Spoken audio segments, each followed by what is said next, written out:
montrer, qu'est-ce que ça veut dire? Ça veut dire que l'ONU, c'est les menteurs, tout ce qu'ils ont fait, machin. Et ce qui fait que il y a des secrets avec lesquels il va mourir. Il peut pas venir te dire ça comme ça, parce que ça se passe dans l'état profond. C'est pareil pour Gbagbo. Il y a des choses que lui voit que nous on voit pas. C'est pour ça qu'il veut absolument arriver au pouvoir pour fixer les clous comme il a dit, parce qu'il est plus proche de sa tombe que de sa jeunesse. Donc, il veut forcément prendre le pouvoir pour fixer les clous. Les clous dont il parle là, c'est quoi? Ce sont les clés qui vont nous permettre dans les années à venir de sortir un peu du joug du néocolonialisme que la France impose aux pays africains depuis des années à travers le franc CFA,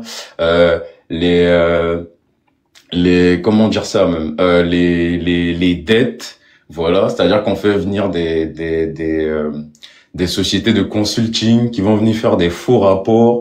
On va investir dans des projets qui vont même pas servir à la population. C'est-à-dire que quoi? C'est-à-dire que la Côte d'Ivoire prend un prêt dans une banque française, l'argent va à une société française, c'est-à-dire que l'argent n'arrive même pas en Côte d'Ivoire, en fait. Tu empruntes en France, l'argent reste en France, la société qui va faire le projet, c'est une société française, les impôts seront payés en France sur cet argent-là. Pendant ce temps-là, les gens souffrent. Voilà, les gens souffrent, mais ils sont insensibles à la douleur du peuple. Insensibles. Comment tu peux comprendre que dans un pays, les inégalités sont de plus en plus galopantes? Voilà, il y a toujours eu la misère. Voilà, la misère a toujours existé. Même au temps de Gbagbo, il y avait la misère, mais les inégalités n'étaient pas aussi impressionnantes. Aujourd'hui, ce qu'on voit en Côte d'Ivoire, c'est des nouveaux bourgeois. Ils sont tous multimilliardaires. Il y a même eu, il y a quelques années, l'histoire de Patrick Hachi. On a vu que il avait son nom qui a été cité dans des trucs, dans un scandale où il avait mis une fortune dans des comptes offshore, ce genre de trucs. Donc, tout ça fait que ces gens-là peuvent pas laisser le pouvoir. Ils sont obligés de s'accrocher au pouvoir. Et puis, pour chuter, si on remarque bien, les problèmes liés à l'Afrique c'est analogue, c'est similaire. C'est-à-dire que quoi? C'est-à-dire que c'est des problèmes qui sont liés dans tous les pays d'Afrique, hein, d'Afrique de l'Ouest, hein. C'est des problèmes qui sont liés, des problèmes ethniques. Voilà, des gens, vous allez au Congo, c'est pareil, des gens qui quittent dans le nord ceux qui sont dans le nord Kivu, là-bas, ils viennent le pays de Kagame, là, ils viennent envahir les gens, ça commence petit à petit, après ça devient des guerres. C'est pareil en Centrafrique, les gens quittent au Tchad, ça a créé des guerres, musulmans, chrétiens. En Côte d'Ivoire, c'est la même chose. Donc on voit bien qu'il y a une main noire derrière qui orchestre tout ça. Voilà pourquoi les Africains même devraient se réveiller. On doit se réveiller parce qu'on est très endormis. On est le seul peuple, on a des marques sur nous qui sont indélébiles. Voilà, Merci Didier, merci beaucoup pour le cadeau, toi au moins. Merci. On souffre partout. Le noir, c'est le seul être qui souffre partout, que ce soit à l'étranger ou chez lui-même.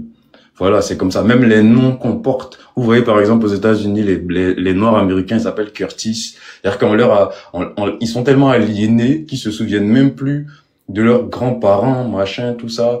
Donc, je pense que les Africains même doivent se réveiller. Voilà. On n'a pas besoin de la Russie ou de quoi que ce soit, machin. On doit créer notre propre modèle de développement qui n'est pas forcément calqué sur le modèle européen. Parce qu'on va jamais être comme les Européens. C'est impossible. On a travaillé pour eux pendant 400 ans. Ils ont fait des souterrains. La ville de Paris, ils peuvent te dessiner Paris ou même n'importe quelle ville de la France. C'est des plans je peux dire même qu'on n'atteindra jamais ce niveau de développement. Et puis, on n'a même pas les mêmes problèmes. Eux, ils ont des souterrains, on n'a pas le même type de chaleur, c'est pas les mêmes énergies, l'éolienne, machin, tout ça. Donc, il faut que les Africains même, on crée notre propre système de développement. Et c'est ce qui est incarné aujourd'hui en Côte d'Ivoire par Laurent Gbagbo. Et j'espère vraiment que octobre 2025, tout le monde est là, les caméras sont braquées sur la Côte d'Ivoire, le monde entier veut savoir ce qui va se passer. Et on verra comment ça va se passer. Donc, merci mon vieux Oxymode de m'avoir donné la parole et je vais chuter par là. Merci beaucoup. J'avais demandé une motion au monsieur. Très belle intervention, mais il y a quelques zones d'ombre, en fait. C'est pourquoi j'ai demandé ma motion. Et je vais relayer ces zones d'ombre. Les Afro-Américains, ils sont pas aliénés. Ils sont pas aliénés dans le sens où certains part à l'origine de leur... Ils vont à la racine. C'est-à-dire que quoi? Ils font les recherches ADN jusqu'à savoir leur provenance, d'où ils viennent. C'est pas de l'aliénation, mais c'est des personnes qui ont été déportées. Et aujourd'hui, là, ils font l'effort de trouver d'où ils viennent. La preuve, on a eu Michael Jackson chez nous, à Krenjabo. On a pléthore de personnes comme ça. Donc là, ils sont pas aliénés. De deux, parce que aujourd'hui, même dans la bataille de l'AES, l'origine, le sang ne se perd jamais. Ces Afro-Américains-là ont su leurs racines. La preuve en est qu'ils ont manifesté pour soutenir le capitaine Ibrahim Traoré et soutenu aussi l'AES. Donc, ils sont pas aliénés. Le temps joue en la faveur de l'Afrique aujourd'hui et les Afro-Américains aujourd'hui sont fiers d'être africains et ils pleurent même la cause africaine aujourd'hui. Donc là, ils sont pas aliénés. De deux, le monsieur dit que j'ai apprécié l'intervention, mais comme je l'avais dit, je relève ces quelques zones d'ombre. On n'a pas besoin de la Russie. Si on a besoin d'une puissance, parce que aujourd'hui la table ronde là, il y a toujours eu des puissances. Et j'espère qu'on m'entend. Hein. Allô, on m'entend? T'entends très bien, Manuela. On m'entend? Oui, on t'écoute. Oxymore, est-ce qu'on m'entend? Très oui, ok, on t'entend très bien. Ok, d'accord. Ok, d'accord. Ok, c'est le réseau, je n'en peux rien. Ok. Ou bien de répondre, vous n'avez rien compris de répondre, ou bien c'est bon. Si, on a compris, continue. Ok. Maintenant, deuxième, il a parlé de, on n'a pas besoin de la Russie. Si on a besoin de la Russie, vous avez vu, comme lui l'avait tantôt dit, à l'époque, en 2011, lorsque la Côte d'Ivoire était attaquée, parce que nous étions attaqués, la France attaquait une petite puissance, un petit pays comme nous, la Côte d'Ivoire, une grande puissance, des puissances s'étaient alliées pour attaquer une petite nation, un petit pays comme nous. Pourquoi? À cause de nos richesses. On a été victimes, on a été jalousés à cause de nos richesses. Et on a subi. Donc, à cette époque-là, à la table de décision, là, la Russie, comme vous-même vous l'avez dit, la Russie est muette, elle n'a pas voté. Mais quand on prenait les sanctions, quand on donnait l'ordre, l'ultimatum, quand on prenait le décret pour venir bombarder un chef d'État, pour venir bombarder le président Laurent Gbagbo, la Russie était là, ça parlait entre des puissances. Donc, au moment où, comme vous-même vous l'avez dit, il y a deux globes, le globe sud et le globe nord, je ne sais pas ce que vous avez dit, mais comme vous avez dit là, aujourd'hui là, ça se joue entre les puissances. Et lorsque les éléphants se battent là, ce sont les zèbres qui en souffrent. Et nous sommes les zèbres, nous les Africains, parce que nous sommes des petits pays, comme l'a dit son Excellence le président Laurent Gbagbo. C'est parce que nous sommes des petits pays qu'aujourd'hui là, d'autres ont pu tirer leur épingle du jeu. Je parle là des pays de l'AES par exemple. Ils ont su aujourd'hui saisir la bonne opportunité d'aller vers la Russie. Et aujourd'hui, là, ces pays-là sont maîtres de leurs décisions, arrivent à avoir des réserves d'or, contrairement à des chefs d'État démocratiquement élus qui étaient là pendant plus de 25 ans, pendant plus de 27 ans. Je parle là de Blaise Compaoré, qui n'a même pas pu avoir 1 kilo d'or. Donc, pour dire que on a besoin de la Russie aujourd'hui. Quand cette guerre-là, l'intervention spéciale a commencé, par exemple, en Ukraine. La Russie a dit quoi, à chose comme on appelle à Zelensky, tu vas perdre et je te vois en train de courir derrière les avions américains et ils vont te laisser comme ils l'ont fait en Irak. Tu vois, et c'est ce qui est en train de se faire. Récemment, on a vu Donald Trump et la Russie discuter. Ils ont discuté comment? Ils ont discuté pourquoi? Donc, ça veut dire que lorsque ces puissances-là sont en froid, c'est là, nous les Africains, nous devons profiter pour essayer de tirer notre épingle du jeu. Donc, on a besoin d'eux. Parce que sans eux, on ne pourra pas et on n'y arrivera pas. Parce que le monde est fait ainsi. C'est divisé en deux globes. C'est-à-dire qu'ils ont déjà tout partagé dans le monde. Donc, à un moment donné, c'est à nous de savoir nous positionner pour pouvoir... C'est-à-dire que nous ne pouvons pas, comme il a dit que on ne pourra jamais être comme l'Europe, avoir le même développement. On peut même être plus que l'Europe. Oui, moi je vais dire ça. On peut être plus que l'Europe. On peut être développé plus que l'Europe. Pourquoi je dis ça? Regardez par exemple Dubaï. Dubaï était un état vide, était désertique, était comme on appelle ça. Et ça veut dire que c'était rien. Mais il a fallu que ces personnes-là appellent des ingénieurs. Ça veut dire qu'ils ont mis à utiliser leur cerveau, les princes, le roi de là-bas, pour qu'aujourd'hui Dubaï soit ce que Dubaï est. Donc Dubaï n'était rien. Il y avait de cela des années. Mais aujourd'hui Dubaï dépasse Paris, alors qu'à l'époque Paris dépassait Dubaï.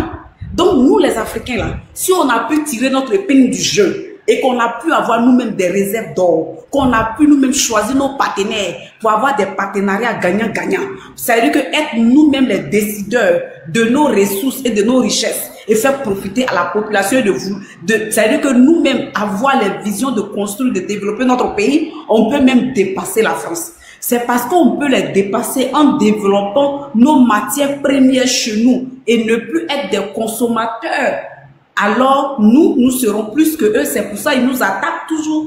C'est pour cela que toujours ils envoient, ils fabriquent des guerres chez nous. C'est pourquoi ils ont toujours des pions fabriqués dans le système pour venir détruire nos pays. Donc, moi, je dis que aujourd'hui, là, c'est parce que M. Draman est du système que depuis là, nous souffrons. C'est parce que M. Draman est du système qui donne comment on appelle ça, le secteur du café cacao, qui donne tout aux multinationaux. On va parler de Bolloré et la France et qu'on sort. Donc aujourd'hui, si on n'a personne du système, qu'on a un nationaliste, un souverainiste comme le président Laurent Gbagbo, l'homme du peuple, qui a mangé des galettes, qui a vendu des chewing-gums, comme lui-même il a dit, pour aider sa sœur au pouvoir. Cet homme-là sait ce que c'est que la pauvreté, sait ce que c'est que le manque, sait ce que c'est que la survie. Il aura un regard sur le peuple, comme il a toujours fait. Quand les RDR parlent, ils nous disent que quoi? Ils ne veulent pas de quelqu'un qui descend de sa voiture pour payer des bananes au Brésil. Mais voici un enfant, un gamin qui pleure aujourd'hui. Voici un gamin qui pleure aujourd'hui. Le petit dit que quoi? Cissé Bakongo, qu'est-ce que Cissé Bakongo a fait?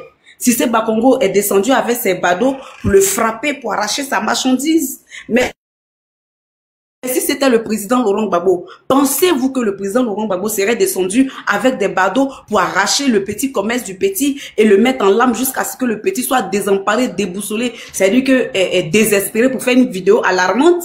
Non. Donc, à un moment donné, là, ceux qui sont là, ils s'en foutent du plus petit. Ils s'en foutent de la misère du peuple. Ils s'en foutent de la survie du peuple. Donc, aujourd'hui, là, c'est à nous, le peuple, de nous lever. C'est à nous, la population, de nous lever pour dire que non, on ne veut plus. Et c'est pas si tu comprends, monsieur. Donc, c'était là ma motion. Et puis après, par exemple, les gens écrivent la Chine, la Chine. La Chine aussi s'est développée comme ça, elle n'était rien, mais elle a envoyé ses cerveaux, ses personnes à l'extérieur pour aller apprendre, pour aller acquérir du savoir. Et ils sont revenus encore en Chine pour déposer ce savoir-là. Mais quand je prends par exemple la Côte d'Ivoire, c'est pas qu'on n'a pas des ingénieurs, on a des ingénieurs. On prend le cas de monsieur Jacques par exemple, qui a vu son argent être détourné à hauteur de 40 milliards. Il était parti en Occident, il a eu c'est-à-dire qu'il a de la suite dans les idées, il a de l'imagination, il a des projets pour son pays. Quand il revient au pays avec ses projets-là, quand il revient au pays avec ses financements que lui-même il a cherché. Mais qu'est-ce que font les hommes du système? Les hommes du système ne veulent pas que nous soyons indépendants, que nous soyons autosuffisants, que nous soyons épanouis. Mais ils ont au contraire ont voulu à la vue de ce monsieur, au risque même, il a failli perdre sa vie, son ami est mort en prison et le monsieur a pu s'en sortir par ses relations et consorts, mais l'argent est toujours porté disparu. C'est ça le danger. Quand le président Laurent Gbagbo nous dit que quoi, les aventuriers politiques, les touristes politiques, les businessmen politiques, ceux-là, ce sont les businessmen politiques, ils n'ont rien à foutre de la population. Donc aujourd'hui là, c'est-à-dire que quoi, quand nous voyons des personnes qui se lèvent pour dire que quoi, lors de la marche du 9, il y a eu des gens qui ont eu des propos xénophobes et qu'on va les condamner et que le procureur s'est saisi du dossier. Mais où est ce procureur lorsque des personnes assises de l'autre côté ouvrent leur bouche pour dire que quoi, ils vont décapiter un ancien chef d'État? Où est-ce qu'ils sont? Où est-ce qu'ils sont? Où est-ce qu'ils sont? Ce procureur-là peut pas la PLCC peut pas se saisir du dossier. Si la PSC peut se saisir du dossier, parce que c'est un ancien chef d'État, mais rien n'est fait. Mais contrairement à un slogan, c'est vrai, ça a porté confusion, c'est vrai. Mais c'est parce que un peuple fâché, un peuple qui en avait ras-le-bol, on peut pas contrôler ce qui sort de sa bouche. Mais le procureur, là, il a les loupes pour se promener sur les réseaux, pour voir ce qui se passe, se saisir du dossier. Mais aujourd'hui, là, où est ce procureur-là? Lorsque, aujourd'hui, ce gamin-là, il a été frappé par les badauds de, comment on appelle ça, de Cissé Bakongo. Notre enfant qui pleure là, ce procureur peut pas se saisir de ce dossier-là? Il peut se saisir du dossier. Où sont les procureurs? Lorsque les familles délogées, démobilisées, dorment encore dans les rues et qu'il n'y a rien qui est fait pour ces femmes-là. Où est ce procureur-là? Ce procureur est-il aveugle, les sous, il n'entend pas, il voit pas? Il voit pas des moments qui pleurent partout. À Abidjan, on peut pas avoir maison 25 000 francs. Ça n'existe pas d'avoir un logement 25 000 francs. Sinon, des moments allaient chercher à avoir les logements. Les moments ne peuvent pas. La facture d'électricité. Combien coûte cette électricité-là? Hein? Les factures, un ménage de 3 personnes, monsieur, madame, enfant, un frigo, réfrigérateur. Mais ta facture qu'on va te sortir 70 000 francs, 100 000 francs. Mais le SMIC, il a combien? Le SMIC, il a combien? Il va payer maison 50 000 francs. Mais c'est de ça qu'on parle, la cherté de la vie. Quand on parlera, on va dire que l'inflation. Quelle inflation? Alors que les pays de l'AES, il y a des gens qui ont des logements de 25 000. Il y a des gens qui ne payent pas de courant. Il y a des gens qui vivent bien. Il y a tout un système qui est mis en place pour ces personnes-là. Mais pourquoi? Parce qu'ils ont un chef d'État qui est soucieux de sa population. Mais aujourd'hui, là, regardez par exemple, c'est que nous avions à l'époque, comment on appelle ça, les camps de scouts. Aujourd'hui, là, le capitaine Ibe, qu'est-ce qu'il a fait pour les enfants à l'école? Il les a envoyés dans des camps de scouts, comme chez nous on appelait là. Mais c'est une rééducation. Pendant que nous, nos enfants aujourd'hui, là, même à l'école primaire, on vend des stupéfiants dans les écoles pour abrutir nos enfants. Pour savoir que c'est méchant à un moment donné. Donc aujourd'hui là, moi je pense que le thème de Oxymore, en disant que nous portons plainte contre le procureur, comment on appelle ça, à l'ONU aussi, c'est important.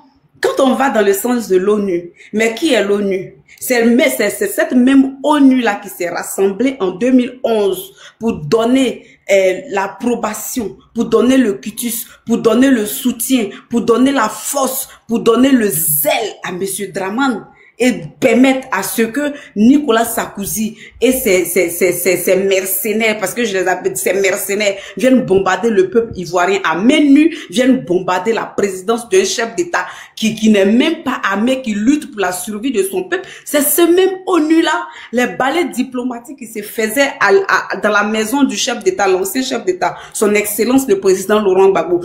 C'est cette même ONU-là. Donc, aujourd'hui, si eux-mêmes, ils sont comptables de l'échec de leur poulain, ils sont comptables de la déchéance morale ivoirienne, ils sont comptables de la misère qui se vit le peuple ivoirien. Si eux-mêmes, pour une fois, ils ont vu que, c'est-à-dire qu'ils ont eu tort dans l'histoire, qu'ils disent que M. Draman n'a qu'à mettre le nom du président Laurent Gbagbo, nous, on n'a qu'à faire. Nous, on les regarde, le monde entier les regarde, parce que ce qui est bien aujourd'hui, c'est que quoi, les époques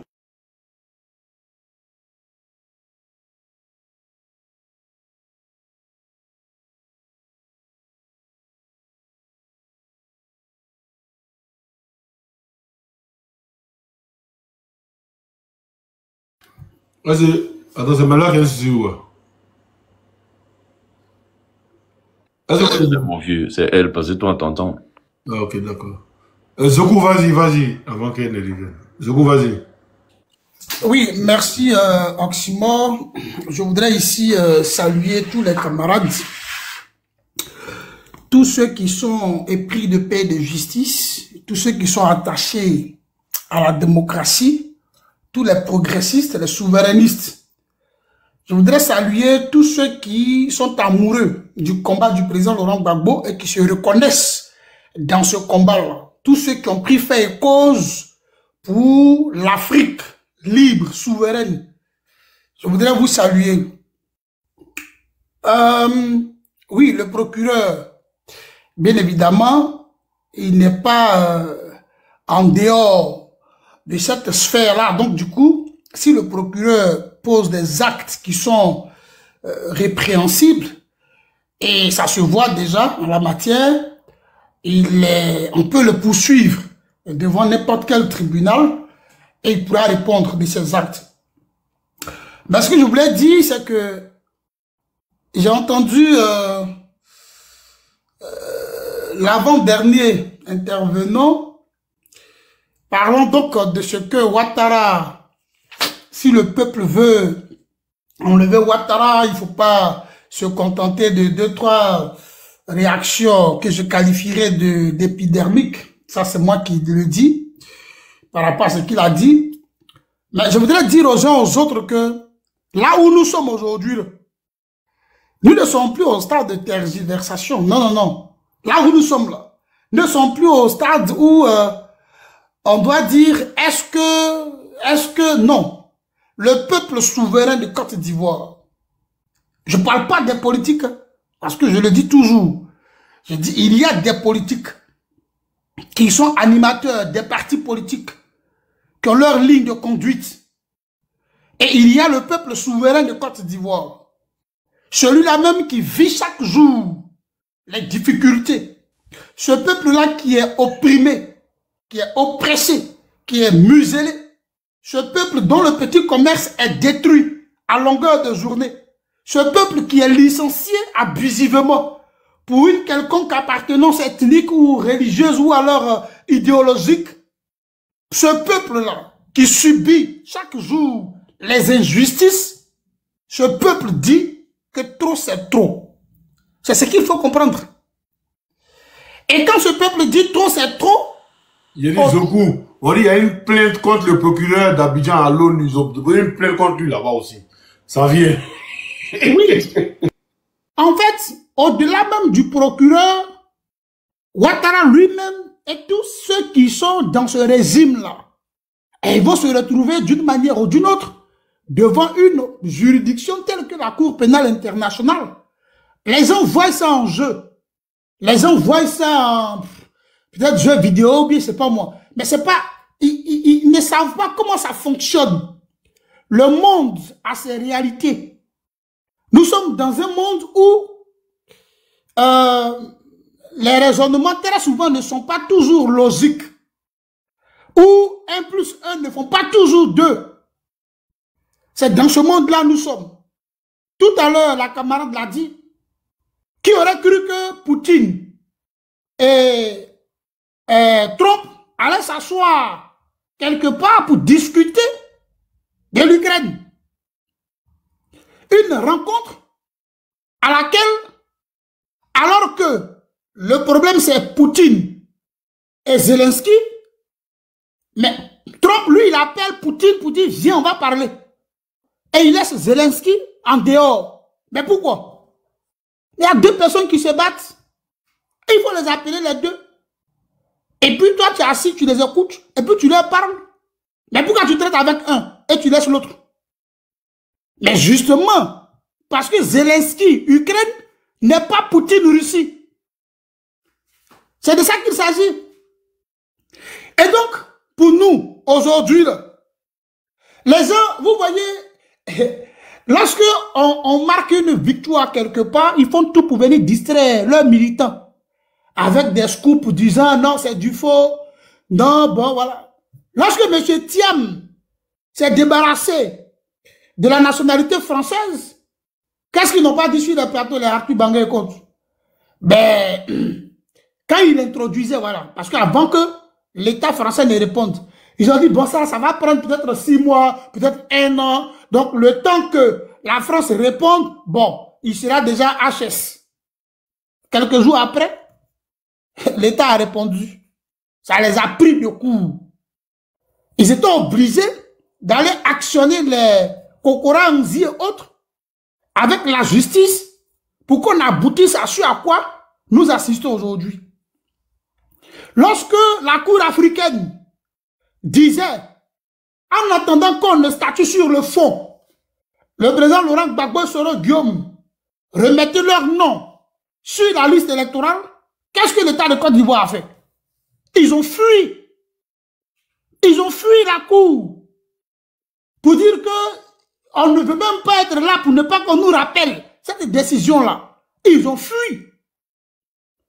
Ils ont remis en cause l'engagement du peuple souverain de Côte d'Ivoire d'adhérer à cette cour. Et puis ils ont fui. Quelque temps plus tard, alors que nous brandissions cette décision, quelque temps plus tard, quand la cour statue sur le fond, et que le fond leur est favorable, qu'est-ce qu'ils disent? Ils continuent de brandir cette autre décision. Mais vous avez fui la cour, pourquoi vous brandissez la décision de la cour maintenant? Donc, ce sont des gens qui sont dans une démarche où lorsque le peuple gagne, avance d'un pas, ils viennent pour nous distraire. Le président Laurent Gbagbo a écrit à l'ONU. L'ONU a répondu. Et le message de l'ONU est très clair. Ça ne souffre d'aucune ambiguïté. On nous a écrit. C'est que lui, il a dit là. Nous, on ne va pas dire ça comme ça. Mais ce que nous savons, c'est que l'article 25 du pacte international relatif aux droits civils et politiques de l'ONU, il faut que le gouvernement ivoirien permette à Gbagbo Laurent d'être sur la liste, d'être candidat, d'être élu et de participer à toutes les activités et de participer, voilà, aux fonctions publiques dans des conditions générales d'égalité. Parce que c'est ce que dit l'article 25 du pacte international relatif aux droits civils et politiques des Nations Unies. Ça a été clairement dit. Et il n'est pas dit un alinéa ou deux de cet article. Mais l'article lui-même, il est cité en entier. Le droit de prendre part à la direction des affaires publiques, le droit de voter, le droit d'être élu, le droit d'accéder aux fonctions publiques dans des conditions générales d'égalité. En attendant qu'on reçoive les observations de l'État de Côte d'Ivoire et qu'on statue sur le fond d'ici février 2026. Voilà, le message, il est clair. Mais qu'est-ce qu'ils sont en train de faire sur les plateaux dédiés au RHDP? Ils sont en train de distraire le peuple pour dire, non, l'ONU a débouté Gbagbo Laurent. Tout à l'heure, je suis en train de discuter avec Élysée de Live TV. Il dit, mais le communiqué là, il faut le lire, frère. Tu es un intellectuel. Faut pas venir t'asseoir sur Live TV et tu vas dire des contre-vérités. À quel moment l'ONU déboute Gbagbo Laurent ou Thiam? Et lorsque la même ONU l'a produit un communiqué de clarification, on vient nous sortir un document qui viendrait de la mission permanente de la Côte d'Ivoire à l'ONU. Mais regardez le document tel qu'il est produit. Je viens même de faire un post dessus. Quel est ce document qui est officiel, dont les mentions sont rayées, sont effacées, sont cassées? Quel est ce document qui est officiel, qui est dit officiel, et puis vous nous cachez des éléments qui pourraient nous conforter dans notre posture de l'authenticité du dit document. Mais vous avez caché ça, vous avez effacé ça, pour ne pas qu'on sache. Mais pourquoi? Voilà. Et on nous sort un truc, bah, email, je sais pas moi, qui est quelque part là-bas. C'est-à-dire qu'ils sont dans du faux. Tout simplement parce que ils veulent distraire l'opinion. Mais au regard de tout ça, camarades, moi ce que je vais vous dire, c'est que ce combat-là, comme le disait le président Laurent Gbagbo à la Cour pénale internationale, madame, nous irons jusqu'au bout. Nous tenons le bon bout et nous irons jusqu'au bout. Parce que au soir du 25 octobre 2025, s'il y a élection, Alassane Ouattara n'est pas dedans. Et le RHDP, son candidat qui va présenter là, ne sera pas élu. Je dis bien s'il y a élection. Au soir du 25 octobre 2025, s'il y a élection, le candidat du RHDP, qui ne sera pas Alassane Dramane Ouattara, ne sera pas élu. Parce que Gbagbo Laurent l'a dit, mais il a dit de façon limpide et claire. Et cela ne souffre d'aucune ambiguïté, d'aucun doute. En tout cas, s'il y a encore sur ce panel, s'il y a encore des Ivoiriens, si vous connaissez des gens qui douteraient de ce que Alassane Dramane Ouattara pourrait faire un 4e mandat, dites-leur que Gbagbo Laurent a dit. et que les Ivoiriens ont compris le message du président Laurent Gbagbo, et ce peuple qui est souverain là, va se dresser contre la 4e candidature d'Alassane Dramane Ouattara au moment venu. Oui, les gens croient qu'on fera les choses comme eux ils l'entendent, comme ils le veulent.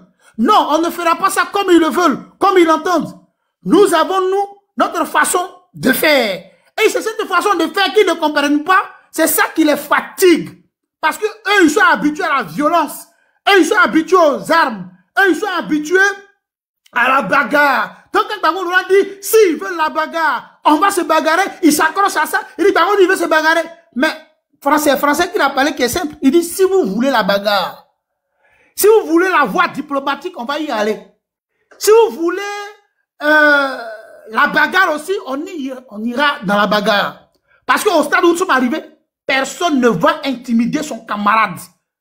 Et puis, je termine pour dire, vous savez, ce qui est difficile avec pour eux, pas pour nous, mais pour eux, c'est comme disait quelqu'un, pour ne pas citer son nom, il dit, tu as un canari sur la tête et tu traverses une cour où les enfants sont en train de jouer.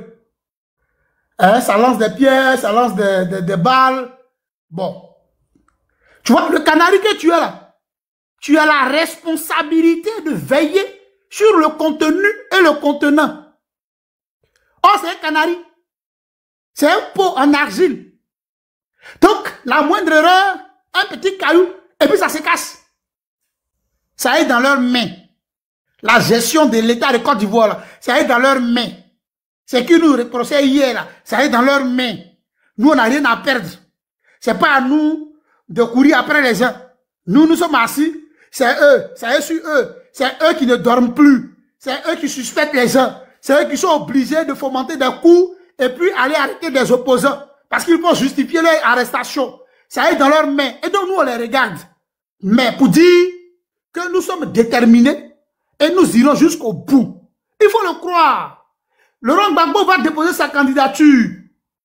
Et tous ceux qui vont déposer, même si le Conseil constitutionnel, dans son cauchemar, disait... Vas-y pour l'information. Pardon? Oui, Zoku, vas-y. Jacques avait une motion pour une information. Si tu reviens, tu passes l'information. Vas-y, Zoku. Et donc, d'accord, je vais terminer alors, comme il a une information. Et donc, je disais, même si le Conseil constitutionnel disait que le président Laurent Gbagbo, voilà, il rejette sa candidature, c'est pas ça qui est nous, notre préoccupation. Hein. Notre préoccupation, ce n'est pas que le Conseil constitutionnel vient nous dire le président Laurent Gbagbo est retenu pour aller aux élections. C'est pas ça notre préoccupation. Notre préoccupation, c'est que, conformément à la loi, le 25 octobre 2025, s'il y a élection, dans les urnes, là, les bulletins de vote, il y a Gbagbo Laurent dessus. Auquel cas, ils savent, et puis nous on sait, et on est là. Voilà ce que je voulais dire dans un premier temps, pour rassurer les uns les autres, pour dire que on peut s'entretenir, on peut échanger, on peut peut-être épiloguer, mais il ne faut pas perdre de vue que nous sommes dans une posture déterminée et déterminante. Ce 4e mandat, il n'aura pas lieu. Et si Ouattara n'était pas candidat, celui qui va venir, là, il ne gagnera pas les élections. Ça veut dire que le RHDP, là, que ce soit avec Ouattara ou sans Ouattara, le RHDP, là, c'est fini. En 2025, là, c'est tout. Voilà ce qu'il faut retenir. Maintenant, les moyens pour y parvenir, ça dépend d'eux. Et nous, on est préparés à tout. Voilà ce que je voulais dire. Merci. Merci beaucoup, camarade. Très belle intervention. Et bravo. C'est ça, la Côte d'Ivoire aujourd'hui. Dans l'opposition, nous avons des cerveaux, nous avons des brillantes personnes, des plus-values. Contrairement à l'enclos d'à côté, eux, ils ont que des rabat-joie de moutons, de galaxies, de moutons, de personnes vraiment qui n'ont rien dans la tête, qui n'ont rien compris. Donc, si vous permettez, les camarades, moi, je vais chuter. J'étais en train de faire mon analyse, je n'ai pas fini. Si vous êtes d'accord, écrivez oui. Si vous êtes d'accord, écrivez en bas oui. Je vais terminer mon analyse et puis on va passer la parole à Delphine. Ok, d'accord, merci, succès. Donc, comme je disais tantôt, Delphette. Au stade où nous sommes là, Delphes. Toi aussi, tu as créé un nom, un loup nom, Delphette. Ça, c'est un nom, hein. Delphette. Ok, donc, comme je disais, on a besoin de la Russie. Parce que quand l'invasion avait commencé au niveau de l'Ukraine, la Russie avait dit que l'Ukraine allait perdre, mais l'Ukraine n'a pas cru. Mais la Russie savait sur quel levier appuyer pour que ça fasse mal. C'est comme tu as une plaie. Si moi je veux te faire mal, je sais où ta plaie est, mais je vais appuyer dessus pour que ça saigne et tu auras mal. La Russie savait que le poumon des Occidentaux, le poumon de l'économie c'est-à-dire que de l'OTAN, c'est l'Afrique. C'est-à-dire que c'est l'Afrique qui les fait. C'est l'Afrique qui fait l'Europe. C'est l'Afrique qui fait la France. C'est l'Afrique qui fait même les États-Unis. Parce que ce que nous voyons, la partie visible de l'iceberg qui est l'Union européenne, mais la partie cachée, c'est les États-Unis. Les États-Unis est derrière la scène et c'est elle qui en profite. Elle envoie, ils sont tous alliés. Elle envoie l'Europe vient piller et puis après ils font les dispatching. Ils se volent. Mais les États-Unis ont toujours été sournois en Afrique. C'est-à-dire que les vols des États-Unis ont été très sournois en Afrique. Ils n'ont jamais voulu montrer aux yeux du monde physiquement. C'est-à-dire que l'influence en Afrique. Donc, ils ont toujours laissé, mais ça c'est diplomatie. Ils ont toujours laissé l'Union européenne, la France et consorts être devant et puis par derrière, ça se partage le gâteau. Donc, quand la Russie a compris le système, a bien compris comme ça, et il a su que lui, sa sécurité était en danger. Mais tenez-vous bien que c'est Emmanuel Macron qui disait que si nous voulons survivre, si nous voulons réussir dans la bataille, si nous voulons nous garantir de réussir notre sécurité, nous devons être prêts à tous les sacrifices pour pouvoir nous maintenir, pour ne pas perdre la sécurité. C'est Emmanuel Macron qui a dit cela. Donc pourquoi quand nous les Africains, nous savons que notre survie est en jeu et notre devenir de la jeunesse est en jeu et que nous voulons lutter pour nous en sortir, ça les dérange et tellement que ça les dérange, ils sont prêts à déjà nos présidents. Souvenez-vous qu'ils ont déjà Patrice Lumumba. Ça va parce que Patrice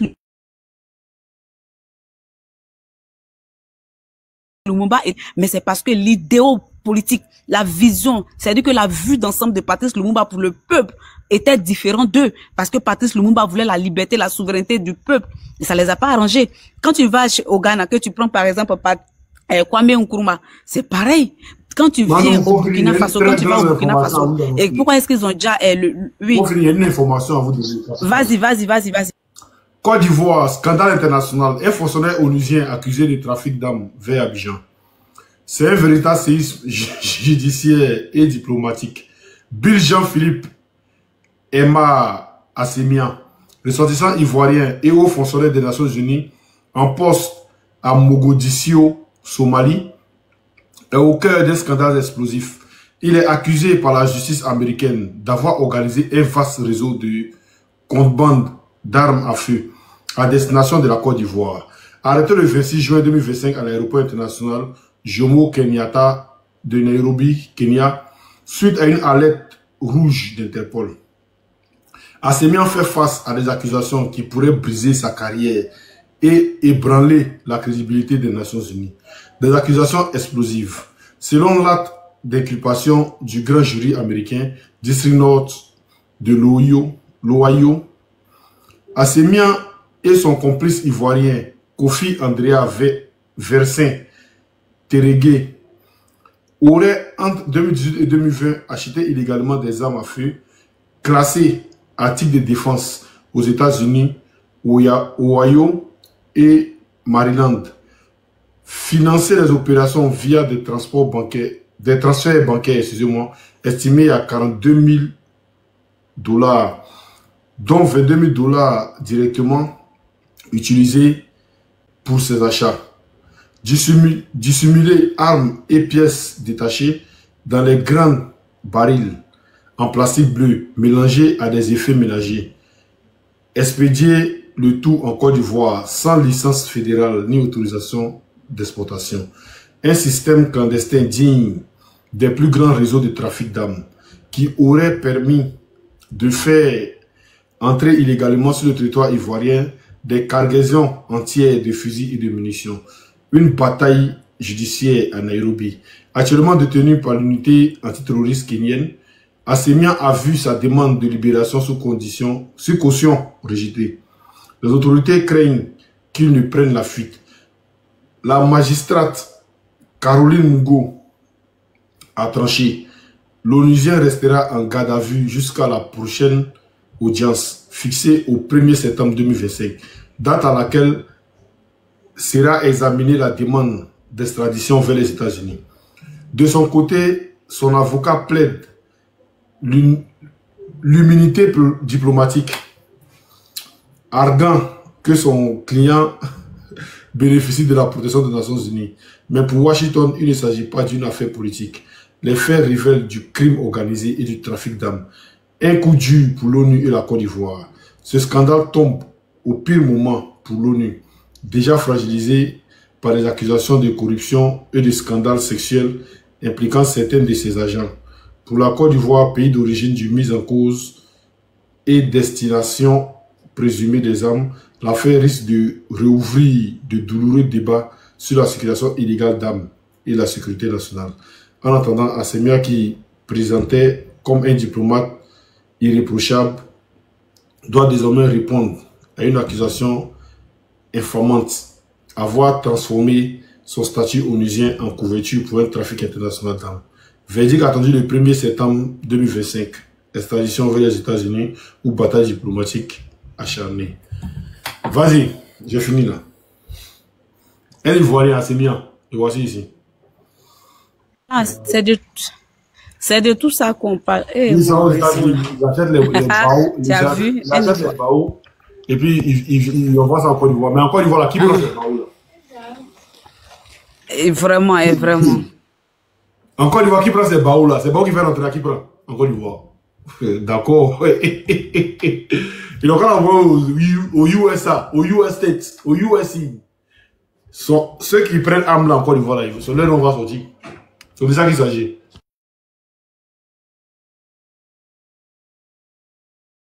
Non doit sortir, les noms va Les noms vont sortir, tu vois. On veut que l'un nous sorte parce que ça ne peut pas continuer. C'est pourquoi aujourd'hui la Côte d'Ivoire. Est-ce qu'on m'entend?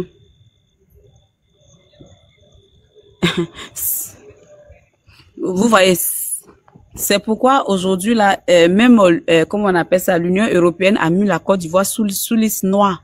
Mais pourquoi est-ce qu'on nous met sous liste noire? Parce qu'il y a toutes sortes de trafic illégal en Côte d'Ivoire. Que tu prennes la drogue, que tu prennes le blanchiment d'argent, c'est-à-dire que la Côte d'Ivoire est devenue un carrefour de dépotoir. C'est-à-dire que dépotoir, c'est-à-dire que même à Kouedo, dépotoir d'Akouedo même est propre. Depuis ces criminels, depuis ces usurpateurs, depuis ces arnaqueurs, depuis ces mensonges, ces menteurs là sont venus au pouvoir chez nous là. Rien ne va. Donc, à un moment donné, là, nous, on a fini par comprendre que le vrai problème, là, ce sont eux. Et c'est à nous de nous lever pour dire que non, on n'en veut plus. C'est à nous de nous lever pour dire qu'on n'en veut plus. Parce qu'au stade où on est arrivé, là, si nous, on ne dit pas le trop, c'est trop, on ne met pas le trop, c'est trop en valeur. Est-ce que vous m'entendez, Oxymore? Si on ne met pas le trop, c'est trop en valeur, là, personne ne viendra le faire pour nous. Comme je le disais tantôt, il a fallu que, comme on appelle ça, la guerre en Ukraine éclate. Pour qu'aujourd'hui, là, les pays de l'AES puissent prendre leur indépendance. Il a fallu que l'invasion russo-ukraino éclate. Pour qu'aujourd'hui, là, les Maliens puissent prendre leur destin en main. Et qu'ils arrivent à eux-mêmes pouvoir s'auto-défendre. C'est-à-dire que quoi, en s'auto-défendant, qu'est-ce qu'ils font? Ils arrivent à s'armer eux-mêmes, à pouvoir se défendre. En se défendant, se défendre contre qui? Ils se défendent contre des terreaux importés, contre des terreaux fabriqués, déposés, déversés dans le Sahel, pour déjà les Sahéliens, pour pouvoir les voler les pieds. Parce que, on se dit que quoi? Et aujourd'hui, là, l'Afrique, on veut l'Afrique sans les Africains. En prenant l'Afrique sans les Africains, c'est prendre l'Afrique et ses richesses sans les Africains. Mais nous, là, qu'est-ce qu'on devient? Qu'est-ce que nos populations deviennent? Comment est-ce que nos jeunesses se développent? Quelle est la survie de nos jeunesses? Quel est le devenir de nos jeunesses? Quel est le lendemain du peuple africain? C'est ça. Donc, au jour d'aujourd'hui, là, moi, je dis que, comme je disais tantôt, parce que ma motion était destinée au monsieur là, je disais qu'on a besoin de la Russie. Pourquoi est-ce qu'on a besoin de la Russie? C'est parce que Trump a vu, après analyse, qu'il soit venu au pouvoir. Il a vu que le poumon de leur richesse, le poumon de leur prestige, le poumon de leur, c'est-à-dire que de leur puissance est en train de leur échapper, et qui permet à cette puissance, à ce poumon-là de s'évader, c'est la Russie. D'où, à un moment donné, il va falloir faire taire leur ego, faire leur fierté et revenir à la table des négociations avec la Russie. Parce que la Russie, quand elle sent sa sécurité,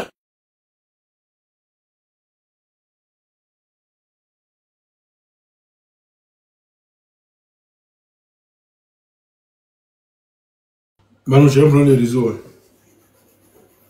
Sama, vas-y, j'ai la parole. Sama, tu es là? Sama. Sama est là ou pas? Samaritain. Classe, il dort en classe. ils ont toujours pensé. Oui, bonsoir, Simon. Bonsoir. Manu, j'ai un problème de réseau là. Vas-y, Samaritain. Mais tu m'entends pas? Oui, on t'entend, mais ça bloque, ça coupe. Samaritain, vas-y. Ouais, bonsoir, Simon. Bonsoir, Ouais, bonsoir. bonsoir, Vas-y, la parole. Tu m'entends maintenant? Oui, oui.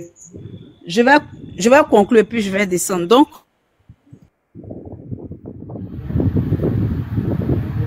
Ouais, sérieusement. En tout cas, je vois votre lutte, non? Moi, en tout cas, je suis content pour la lutte que vous faites. Voilà, moi... de cette colonisation-là.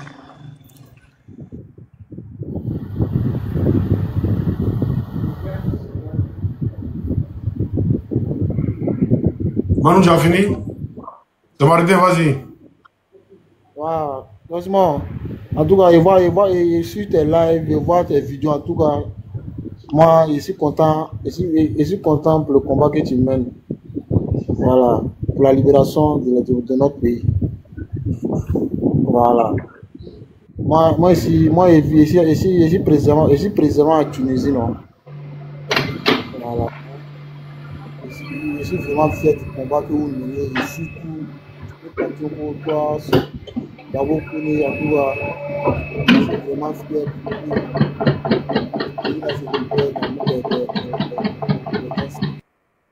c'est vraiment le pays là. Tu vois, nous sommes en Tunisie, moi je suis en Tunisie, non? Je suis en Tunisie, mais je ne sais pas comment faire la lutte avec vous. Sinon, souvent, je vois votre live, je vois votre vidéo, je suis trop content. J'aime ça parce que aujourd'hui, là, le pays, là, ça ne va pas. Voici la raison pour laquelle nous sommes sortis. Aujourd'hui, nous sommes versés ici, en Tunisie, ici, les jeunes Ivoiriens. Notre ambassade même, là, ils font comme nous ne voyons même pas. Tu vois, vraiment, merci beaucoup toujours. Que la force que tu as toujours pour ce combat, que Dieu fasse ça pour que ce pays-là se libère dans la main de ces gens-là. Sinon, le pays-là, on ne sait pas. On ne sait pas. Nous, on ne sait plus quoi dire. Mais on sait que 2025, là, on va prendre ça. Inch'Allah. 2025, là, on va prendre ça. En tout cas, merci beaucoup toujours. Merci, Samaritain. Merci beaucoup. Je suis fan pour le combat que vous menez. Je suis fan pour le combat que vous menez. Mon réseau là m'avait fait ça. On m'entend. Oui.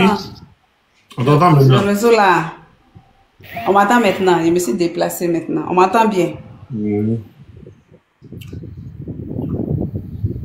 Bon, c'est ce qui Merci, Samaritain. Merci beaucoup. Delph. Delph, vas-y. Delphette, c'est pas Delph. Hein. Ou bien tu veux, Oui, tu as fait un Delphette. diminutif. On va tous les noms. Bonjour à tous. C'est vrai, ce n'est pas tous les jours que je viens sur le panel parce que souvent je suis occupée et quand je finis, je suis fatiguée, donc je dors. Voilà. Je suis toujours heureuse d'entendre ma petite Manuela s'exprimer, Baé, et Osimo qui est toujours là en train de regarder en bas.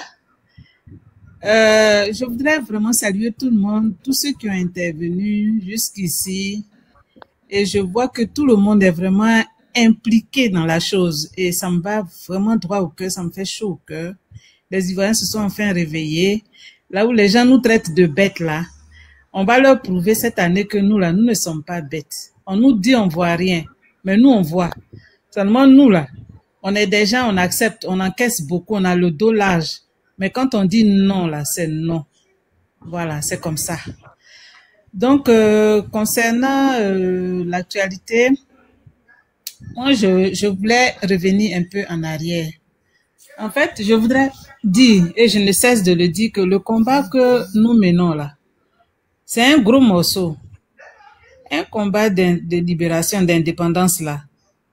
On n'a jamais eu ça, on n'a jamais eu la victoire facilement. Ça va toujours craindre, ou ça a toujours craint. Donc, il ne faut pas qu'on dise que oui, on a déjà gagné. Non, hein. On n'a pas gagné. Le chemin, il est encore long. Prions Dieu pour qu'on puisse gagner. Sinon, le chemin, là, il est encore long. Puisque ceux qui sont en face de nous, eux aussi, ils sont en train d'être poussés dans leur dernier retranchement. C'est des gens, ils se disent quoi? S'ils n'ont pas la Côte d'Ivoire, ils ne sauront plus où, ils ne sauront pas où aller. Mais ce qui moi m'intrigue, c'est que ils sont quand même quittés quelque part. Donc normalement, s'ils n'ont plus la Côte d'Ivoire, ils peuvent aller où ils étaient avant. Ça, c'est tellement simple. Mais je ne comprends pas pourquoi ils ne veulent même pas entendre raison. Mais bon, c'est eux seuls qui savent. Alors, il y a un jeune qui est monté pour nous insulter, pour insulter Manuela, pour insulter tout le monde en disant que les 2 millions d'euros, que 2 milliards ou je sais pas, que le pays a donné à chose, comment on appelle ça, à la France là. Ça est où?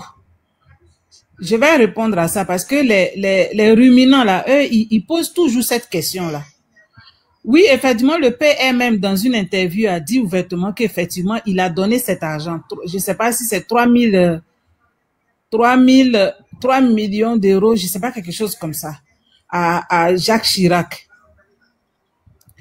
Parce que Jacques Chirac le lui a demandé. Il ne s'est pas levé pour aller lui faire cadeau, pour lui dire, comme je t'aime tellement avec tes yeux bleus, tiens l'argent de la Côte d'Ivoire.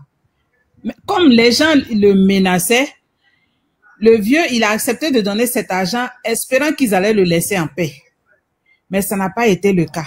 Lui-même, il a expliqué ça sur le plateau de, comment il s'appelle, le Camerounais, journaliste camerounais, là. Donc, c'est quelque chose qui n'est pas caché. En plus, Gbagbo, il a fait ça, mais Gbagbo n'a pas offert la Côte d'Ivoire sur un plateau en or à la France et puis au magouillat de la communauté internationale. Gbagbo n'a pas vendu la Côte d'Ivoire. Moi, j'en appelle ici à l'intelligence des gens de la case. Gbagbo n'a jamais vendu la Côte d'Ivoire à quelqu'un. Mais lorsque quelqu'un est menacé dans son propre pays, il est menacé, on menace de le bombarder, de tuer sa population. Il a tout essayé, le monsieur, pour qu'on ne continue pas de tuer les gens, pour que la guerre s'arrête. Il a tout essayé, il était prêt à toutes sortes de compromis pour mettre fin à la guerre. C'est ce qu'il a fait. Mais le résultat final, c'est quoi? Ils ont bombardé sa résidence. Ils voulaient le tuer, mais c'est Dieu même qui l'a protégé. Donc, on ne vienne pas nous dire ici que oui, les 2 milliards, là, il a mis ça où? Mais allez demander à Jacques Chirac, dans sa tombe là-bas, il va vous dire où il a mis. Bref. Maintenant, pour ce qui concerne notre frère qui voulait investir en Côte d'Ivoire ici, et puis ils ont bloqué son argent. D'abord, ils ont appelé la police, ils l'ont menotté, ils l'ont jeté en prison, ils ont pris ces milliards. Et vous savez qui a fait ça? C'est une banque marocaine. C'est le directeur d'une banque marocaine qui a fait arrêter l'Ivoirien sous prétexte que l'argent est trop, qu'il veut financer du terrorisme. Cette histoire-là, je l'ai lue jusqu'au bout sur un réseau. C'est injuste. C'est injuste. Et c'est toutes ces injustices-là que le monsieur veut réparer. Il veut que l'Ivoirien se retrouve dans ses droits. Il veut que l'Ivoirien vraiment se sente chez lui. Il n'a pas dit me laver et essayer de manger, non. Donc, Manu, il voudrait gérer. D'accord, il n'y a pas de problème. Que l'Ivoirien retrouve sa dignité d'antan. C'est pour ça qu'il est en train de lutter. Il ne lutte pas pour lui-même. Lui, où il est là, il n'a plus rien à prouver. Donc, j'en appelle à la conscience des Ivoiriens. Les Ivoiriens avec grand I. Levez-vous, levons-nous pour pouvoir sortir de cette situation-là, pour que tous ceux qui sont à l'étranger, parce qu'il y a des milliers d'Ivoiriens qui sont à l'étranger, à cause de ce pouvoir-là, qui ne veulent pas rentrer, parce que ça ne va pas.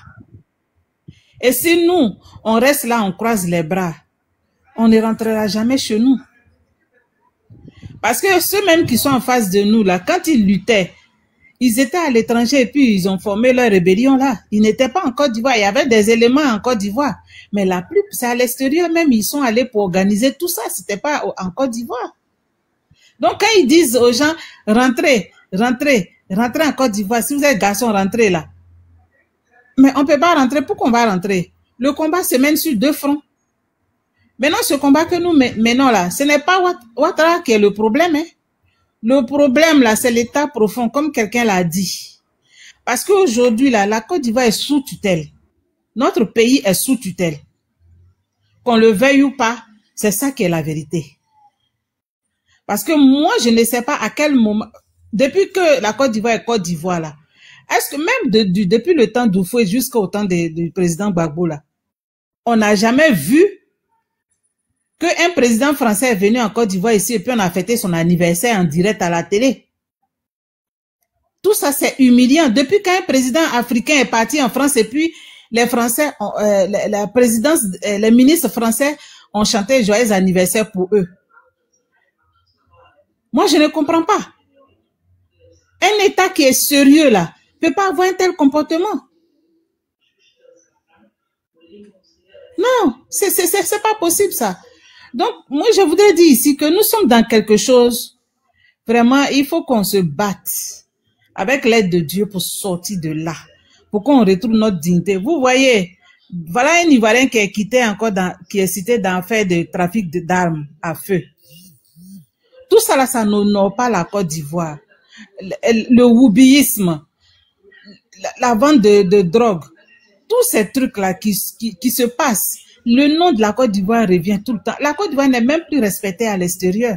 Contrairement à ce que les gens de la case pensent, que la Côte d'Ivoire est respectée. La Côte d'Ivoire n'est pas respectée. Hein. La Côte d'Ivoire n'est même pas respectée. Donc vraiment, ce que moi, j'ai voulu dire, c'est pourquoi je suis montée sur ce panel-là, c'est pour dire aux gens que le combat que nous menons là, il est tellement gros qu'on ne joue pas avec, que les gens d'en face ne viennent pas nous distraire et puis on va les suivre dedans, quoi. Moi, si j'avais un panel là, dès que la personne dit sa première phrase nette, je la saute. Je n'allais même pas laisser la personne même aller jusqu'au bout de ce qu'elle veut dire. L'autre qui est venu raconter ces histoires-là, moi, je crois que ces gens-là, on doit les laisser tranquilles. Faut pas, ils vont venir nous embrouiller ici parce qu'on est trop concentrés. Donc, désormais, là, voyez bien, quoi, Manuela, qui vous allez faire monter, qui vous n'allez pas faire monter. Si nous passons, nous, là, quand on va sur leur panel, là, même, ils regardent nos noms simplement, ils ne nous acceptent pas. Même le nom, ils regardent ça, là. Ils savent que tu es du Sud, ils te prennent pas. Surtout le panel des Sissi, là. Donc, vraiment, c'est ce que je voulais dire, quoi. Bon, j'attends mon deuxième tour, si c'est possible.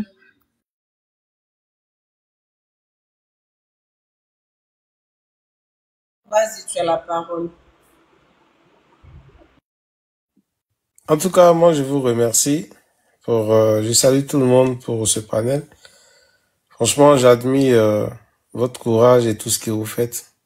Franchement, je pense que on a essayé quand même nous avons essayé quand même de comprendre ces personnes-là, mais ils sont incompréhensibles.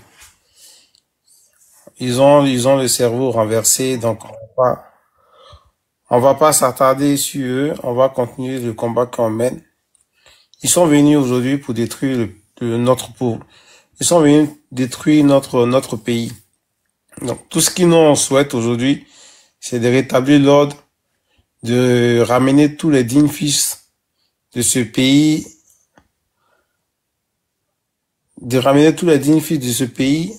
à les lieux respectifs. Parce qu'aujourd'hui, la jeunesse est délaissée à la verdict populaire. Donc, tout ce qu'ils sont en train de faire là, non, on vous suit, hein, on vous suit sur les réseaux sociaux. Moi particulièrement, je vous suis sur les réseaux sociaux. Je suis en bas, je commente, je partage. Mais tout ce qu'ils sont en train de faire, c'est du n'importe quoi. C'est du n'importe quoi parce que au temps du président Laurent Gbagbo, il n'y avait pas tout ce qu'on entend aujourd'hui là. Aujourd'hui là, c'est nos petits frères, c'est nos jeunes frères, nos enfants qui savent ni lire ni écrire. Ils sont exposés à la drogue, à la cigarette, etc. Mais bon, c'est leur temps, ils n'ont qu'à faire ce qu'ils ont envie de faire. Ils n'ont qu'à régner comme ils veulent là. Ben, il ne reste que 2 mois. D'ici les 2 mois qui vont sonner là, nous, on va s'élever. Peu importe là où on se trouve là. On va aller défendre notre patrie. On va réclamer nos droits. Et puis, on va rester chez nous. Parce qu'on est fatigué de vivre à l'étranger, de tout temps se faire insulter. Parce que voilà, les gens sont au pouvoir.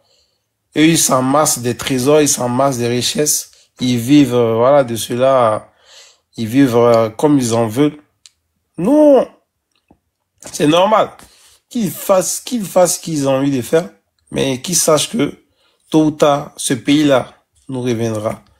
C'est tout ce que j'avais à dire, et puis voilà, je vous remercie.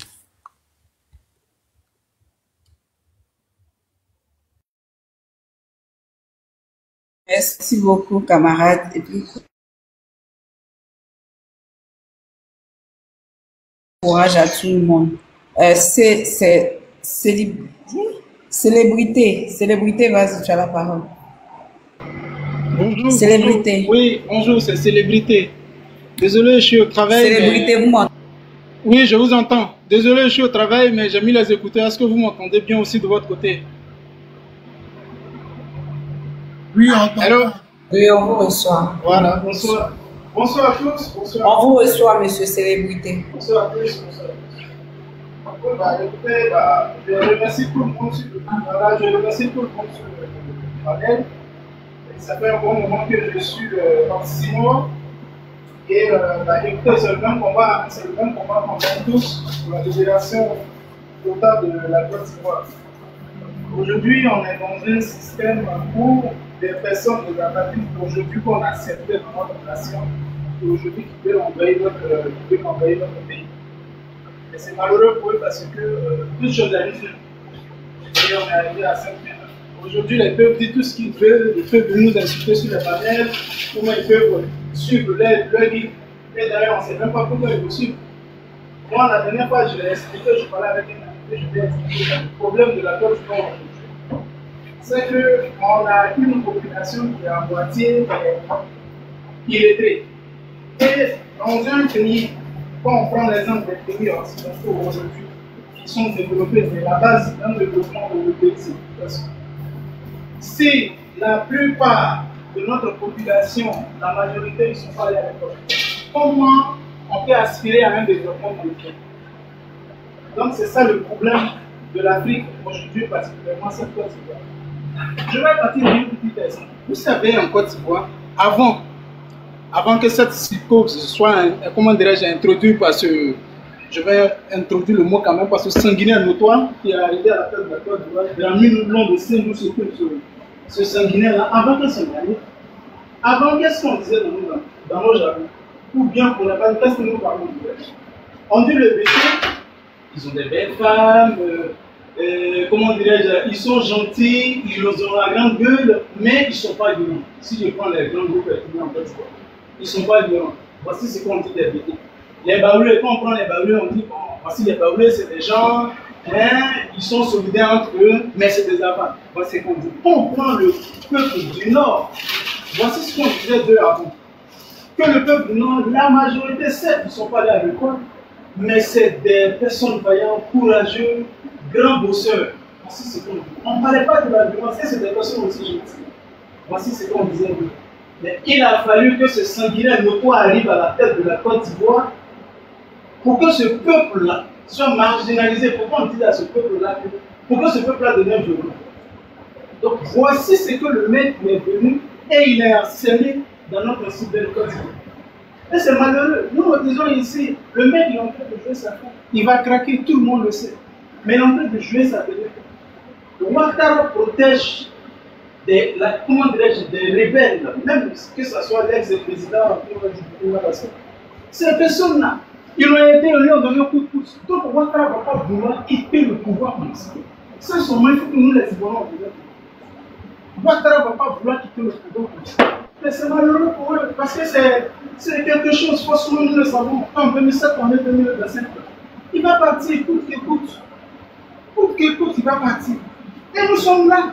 Nous sommes en train de mener notre qu'ils comprennent ça, qu'ils disent quoi qu'ils veulent, qu'ils c'est Laurent Gbagbo qui appelle à la désobéissance civile, qui fait ceci, qui fait cela. Mais ça, c'est le problème. Et le mec, il lutte, il a été agité, il a été dédommagé, il pouvait rentrer dans son pays, dans son village, et attendre, comment dirais-je, et attendre sa mort. Mais aujourd'hui, ils n'ont plus de vue. Il a vu les Ivoiriens, ils souffrent, et ils ont fait appel au Dieu. Il a accepté, il a compris avec lui, ils n'ont plus de lutter pour nous. Tu ne peux pas comprendre aujourd'hui, comment dirais-je, ces apatrides aujourd'hui qui sont encore dedans. Aujourd'hui, ils arrivent dans un pays, on les accueille, et aujourd'hui, voici ce qu'ils donnent aux Ivoiriens. Mais merci à l'éditeur d'ouvrir, comment dirais les yeux aux Ivoiriens. Parce que quand il va craquer, quand il va crever là, mais vous allez partir avec lui. C'est malheureux de le dire, mais vous allez partir avec lui. Parce que vous, c'est sous nous aujourd'hui, on va savoir que l'ivoirité, ça va revenir. Qui a levé, qui a aboli, comment dirais-je, la carte de ce jour? C'est Laurent Gbagbo, parce qu'on veut vivre avec tout le monde. Mais qu'est-ce qu'on fait aujourd'hui?